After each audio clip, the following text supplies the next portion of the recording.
This is the main greenhouse area for Rockefeller Park Greenhouses. This place has been here for a very long time, and it is just beautiful inside. So let's head indoors and see what we can find. Let's go.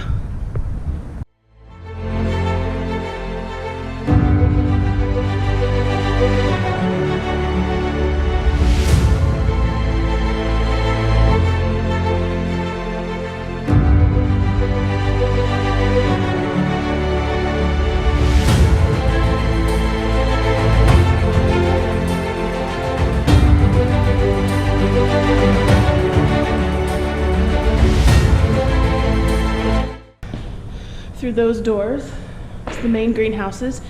I need to change my battery. Did you get that? Need to change my batteries in my GoPro. We're heading inside. Be back.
This is part of Rockefeller Greenhouse. It's absolutely beautiful here.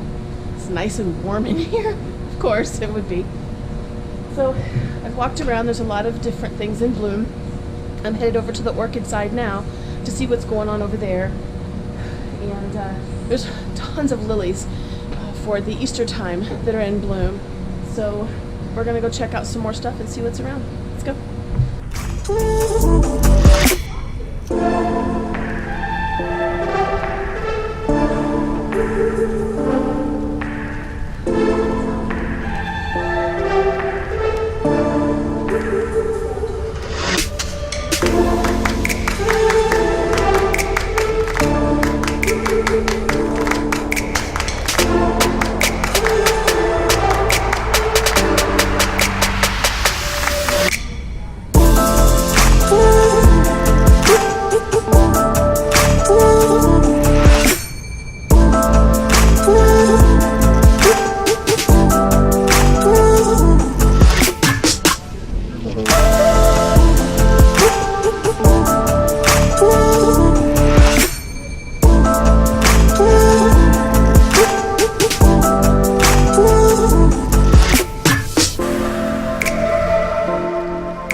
outside garden area on the opposite side of the greenhouse from where we were before.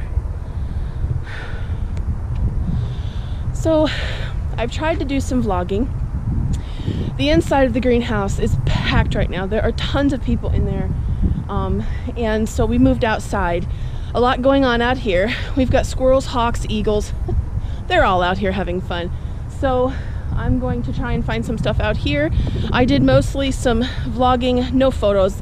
It's way too packed in there to set up a tripod. You can't move and the aisles are small. So we're gonna try to get some stuff out here. If not, we're gonna try and move down to Lakeview Cemetery. Beautiful, beautiful, massive cemetery, and see what the wildflowers are doing there. I go there every year. They have beautiful places. So we're gonna check things out here and then we're gonna move on. We'll see you guys in a few. Hey guys, we're outside the Rockefeller Park Greenhouse because inside is just absolutely crazy. A bunch of people showed up and I wanted to show you what I was talking about in my equipment video, which reminds me, let me give a huge shout out to those of you who actually sat through that video. If you did, I apologize. That video turned it into a longer video than I had actually intended. I promise I will not do that again. But what I wanted to do today, it's a bright sunny day, as you can see. There's no clouds in the sky. What I wanted to do was I wanted to go over the reflector and the diffuser with you, so you can see exactly what I was talking about with these little guys. So whenever you're going to use a reflector or diffuser, I typically use them on days where it's very bright, the sun is very stark and is coming down on my subject.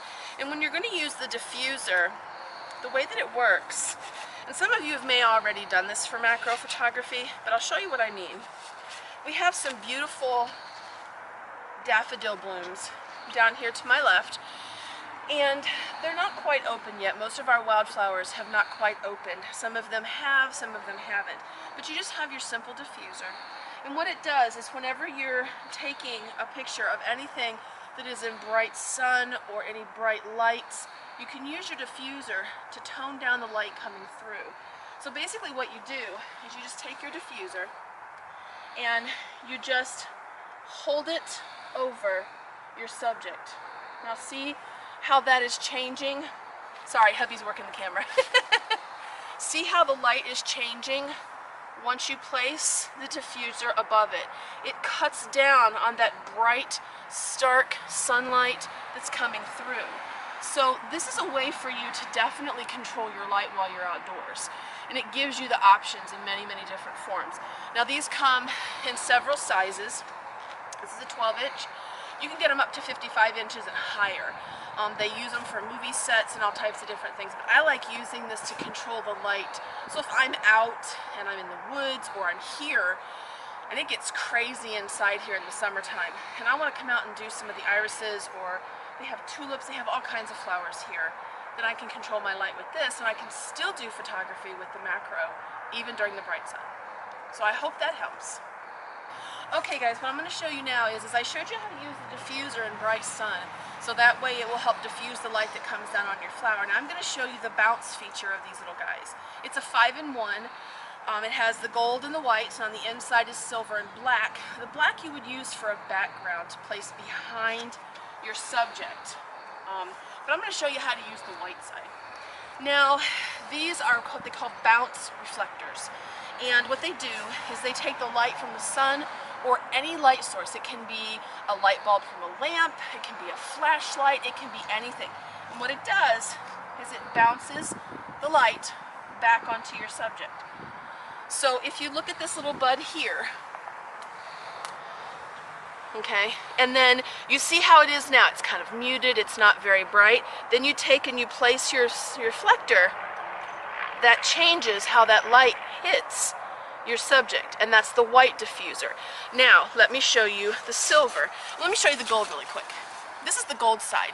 The gold side is used more for like modeling, to place a tan on your subject. I don't use it for flowers. You can actually get these that have zigzag lines that are gold and silver, and you can use that for macro photography. I have one at home. I have worn it out. And I've just never purchased another one because I just generally don't use them. So what you're going to do, You're just going to take your little guy out. You're going to flip this over. You're going to pop this back inside here. That becomes your frame. And then zipper back up. So now you have your black back and your silver, okay? So when you're doing the silver, what you want to do is you just exactly as I said with the white, you've got your muted little flower here. You just take your silver, see how much that lightens that up? It really, really pops that bud right out. I mean, it just really makes it stand out. So at least you have an idea of what it looks like. Now say this is a flower that's been opened, it's ready, it's bloomed, you're gonna get a gorgeous shot of it, but your background is messy, it's crazy, it's wild, it is just absolutely nuts. Sorry, they're opening the windows on the greenhouses to let it air out. So you would use your black. Okay, now I've used this for orchids, I've used this for other wildflowers, and what you do is you just place it behind your subject, and you can see what a difference it makes. It just isolates your subject. Instead of having all that messy background, now you have it isolated completely. So if you're interested in doing any macro, I would strongly suggest you get one of these little suckers. It's a 5-in-1 reflector. I got mine off of Amazon, and it's made by Trumagen. You can get these made by different manufacturers. There are several. So I wanted to show you today, especially with it being so bright and the inside of the greenhouse being absolutely crazy today. The parking lot is full. They're now in the overflow parking lot, so apparently something's going on here today. But this was just something I wanted to show you. So if you have any questions, please let me know, and we'll see you guys later. All right, bye.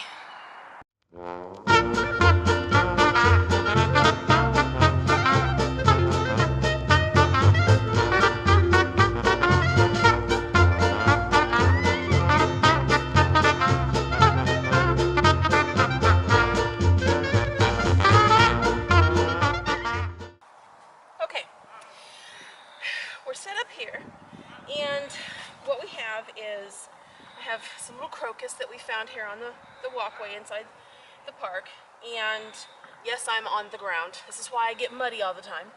And what I wanted to show you in a photograph was the difference between shooting it with just straight sunlight and then using your diffuser. Now here's a little trick. When you have an LCD panel that flips out and you're trying to look at this, you can do it two ways. You can do the Hoodman loop like I showed you to look at this, but you're basically going to be laying on the ground. The second way is I just use my diffuser and I place it right here, and I can perfectly see my LCD screen now because it's diffusing this light on the LCD screen. So we have this set up. I am on aperture priority and I am set at 5.6. And right now it's giving me a shutter speed of 500 seconds, 500th of a second. So what we're going to do is I'm going to take this image basically without any diffusion or any controlling of the light whatsoever. So here we go. And that's pretty blown out. The tops of the flowers are completely white. The whole side of the flower on this one side right here is completely white. So now what I'm going to do is I'm going to control the light. So basically what I'm going to do is I'm going to take and place this here, and then you can literally watch the change in my LCD screen. My lovely husband is my assistant today, so he's videotaping this for me while my rump is on the ground. So basically I'm going to show you the difference. So, and what you want to do is when you place this over here, it is going to create a shadow. And if you look, you can see the perfect round shadow that it is casting. And in some of your images, what you want to do is you want to, the closer you get, the further away, the larger that becomes. So what you want to do is you want to place it on here enough to where it's creating your light difference, but it's also not creating a major shadow in your image. And that's our second image, and that looks much, much better. The light is diffused, it's actually perfect. And if the hubby will give me the camera, and I can put this up here, I will show you in my LCD screen what they look like. Thank you, honey. Okay, So here is our image.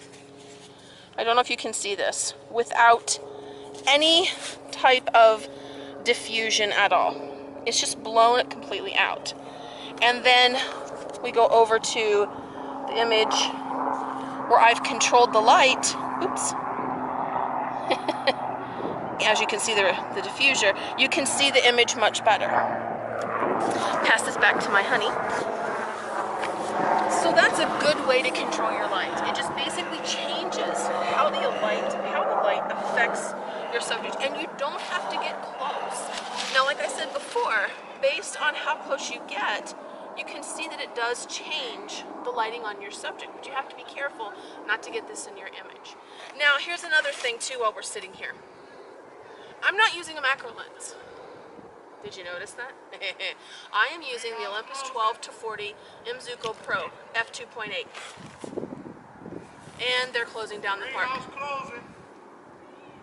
So I'm using the Olympus 12-40 Imzuko Pro 2.8. I'm not using a macro lens. So I'm using a small zoom lens. So you don't have to have a macro lens. And I'll show you those images here.